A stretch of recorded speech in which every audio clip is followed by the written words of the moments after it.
Hi friends, welcome to Ritya vibe. இன்றைக்கி நம்ம ரசம் தாங்க பண்ண போகிறோம். தக்காளியை வதக்கி பண்ணுறோம். இதோட மெத்தடு ரொம்ப சிம்பிள், டேஸ்ட்டும் டிஃப்ரெண்ட்டாக இருக்கும். மறக்காமல் நீங்கள் ட்ரை பண்ணி பாருங்கள். அதுக்கு ஃபஸ்ட்டு ஜீரகம், பெப்பர், 5-6 பல் பூண்டு இதை மிக்சியில் போட்டு நல்லா அரைச்சி எடுத்துக்கோங்க. ஒரு பெரிய லெமன் சைஸ் புளியை நம்ம ஊற வச்சுக்கலாம். இப்போ ஒரு பேனில் கடுகு போட்டுக்கோங்க. கடுகு பொரிஞ்சதும் கருவேப்பிலை, வரமிளகாய் சேர்த்துக்கலாம். நான் 4 வரமிளகாய் சேர்த்துருக்கேன். அது கூடவே நம்ம அரைச்சி வச்சுருக்க அந்த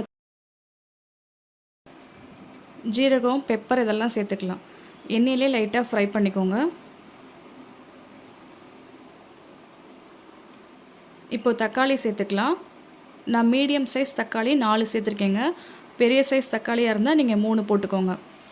தேவையான அளவு உப்பு சேர்த்துக்கோங்க. ரசத்துக்கு எப்போவுமே தக்காளி அதிகமாக போட்டிங்கன்னா நல்லாயிருக்கும்.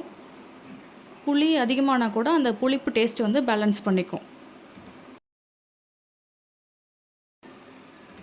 அது கூடவே பெருங்காயம், மஞ்சத்தூள் எல்லாம் சேர்த்து வேகிறதுக்காக மூடி வச்சுக்கலாம்.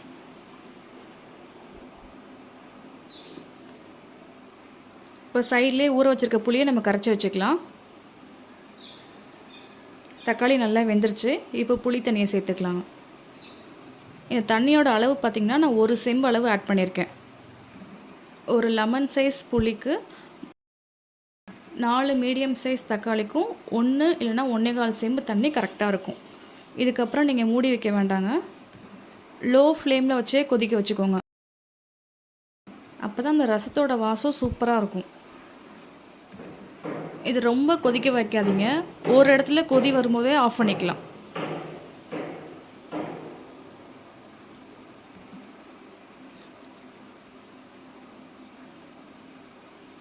பாருங்கள், இந்த ஸ்டேஜ்லேயே ஆஃப் பண்ணிக்கோங்க. ஃபைனலாக கொத்தமல்லி போட்டு இறக்கி வச்சுருங்க. அவ்வளோதாங்க, நம்மளோட ரசம் ரெடி ஆகிடுச்சு.